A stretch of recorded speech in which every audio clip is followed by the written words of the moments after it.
About 3 years ago, in the middle of COVID, I actually started my fitness journey. I was working a terrible job before that. In that job, I was basically waking up at about 5 o'clock in the morning or 4:30 even sometimes.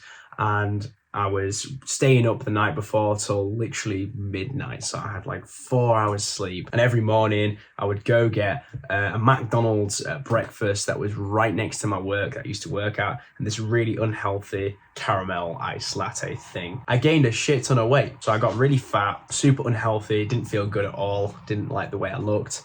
Got a really puffy face and just felt horrible. That was when I actually got made redundant from that job, and it was during COVID.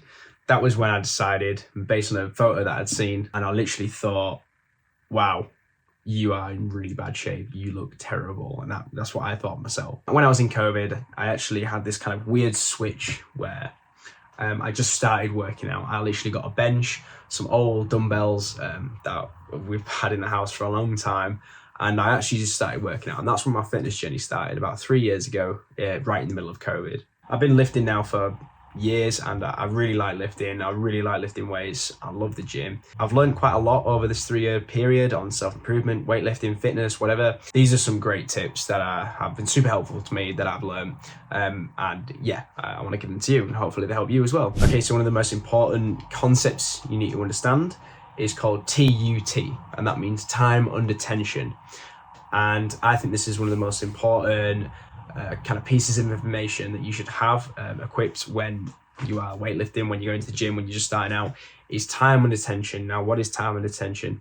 When the muscle is moving a weight and you are pulling the muscle in, so let's say it's a bicep, you can be contracting the muscle in, and then that is now under tension. When there's a weight in my hand, like a dumbbell, you're doing a curl, the muscle's under tension.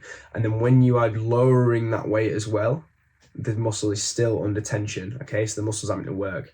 Whereas if I hold the weight up here, that muscle's not having to work. You know, when you're at the top of the curl, the muscle's not really working that much, you know? You can kind of hold it there all day, you know, your wrist's kind of just holding it. Whereas when you have the weight kind of there, okay, a little bit further from, you know, full on contraction, okay, now it's under a bit more tension. And then at the bottom of the movement is under quite a lot of tension as well. And when you're repping a weight out, we're often taught about full range of motion. You know, you've got to get it all the way up and then all the way down. Try and mix up your training where you don't actually bring it all the way to the top, because you're kind of resting at the top. You know, kind of bring it up 90% of the way and then all the way down, and it keeps it under tension. And the main thing that's going to spark hypertrophy in a muscle is the time that muscle is spent under some sort of tension. And now I've just used that as a bicep curl analogy, but you can apply this to any muscle group. So that's why people do partial reps and things, because it just helps increase the time under tension. Keep your reps kind of longer. You know, a lot of people try and rep something out super quick. You know, you got to get the reps in super quick.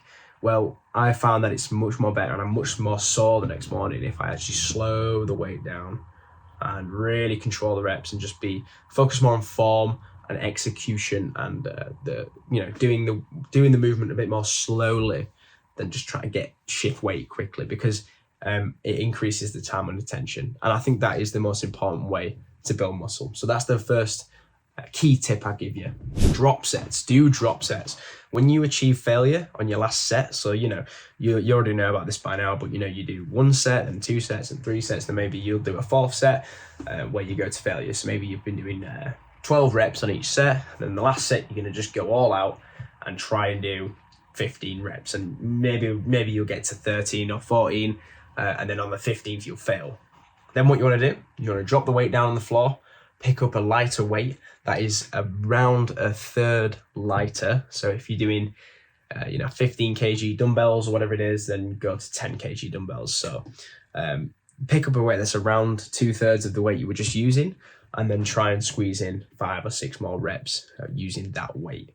That's called a drop set, and again, helps increase time and attention, and it also just helps you get a few more reps in, and it's just I've found that it makes me more sore the next morning, rather than just going to failure and then stopping there, actually getting some one drop set in there at the end. Do alternating weeks in your split with hypertrophy training and strength training.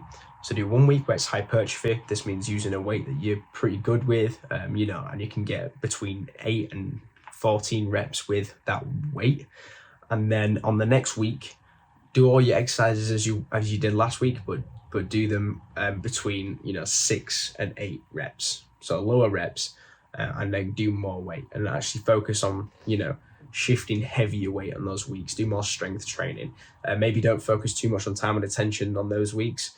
Don't focus too much on doing the weight slowly. Just focus on getting the weight up and shifting the weight, and kind of shock the muscle, because then you're keeping everything interesting, not only for you but for the actual muscle. The whole point, the reason a muscle is going to grow is because it's got changing demands being placed on that muscle. So if you do the same thing week in, week out, you kind of just become used to it.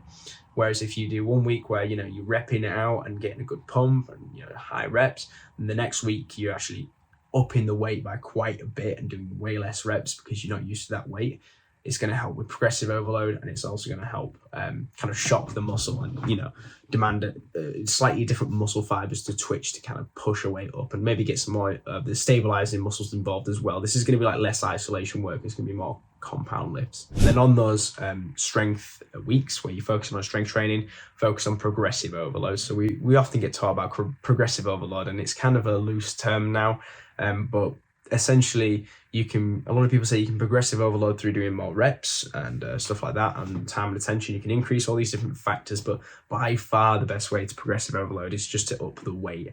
It's the easiest way to keep track of, in my opinion, and it's also, I think, the most beneficial way of doing it, because you could end up just doing like 20-25 reps on a certain exercise, when that's, in my opinion, could lead to some junk volume, and it means that you're going to end up in the gym for ages. So focus on progressive overload, but only do it on the strength weeks. The last tip I'll give you is try and train fasted, and try and train in the morning.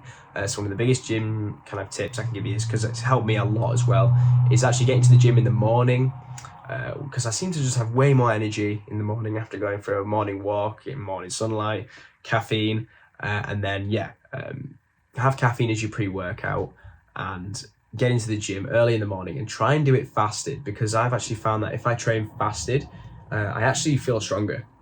So that's just a quick gym tip, and it seems to have helped me. Train fasted, and then literally just drink black coffee and have that as the only thing you've had before the gym. And that should potentially help. You could potentially unlock some sort of new strength and for you. Hope you got some value out of this video. Hope you can apply some of these gym tips, and good luck with all your fitness goals, and I'm sure you'll achieve them. Cheers for watching.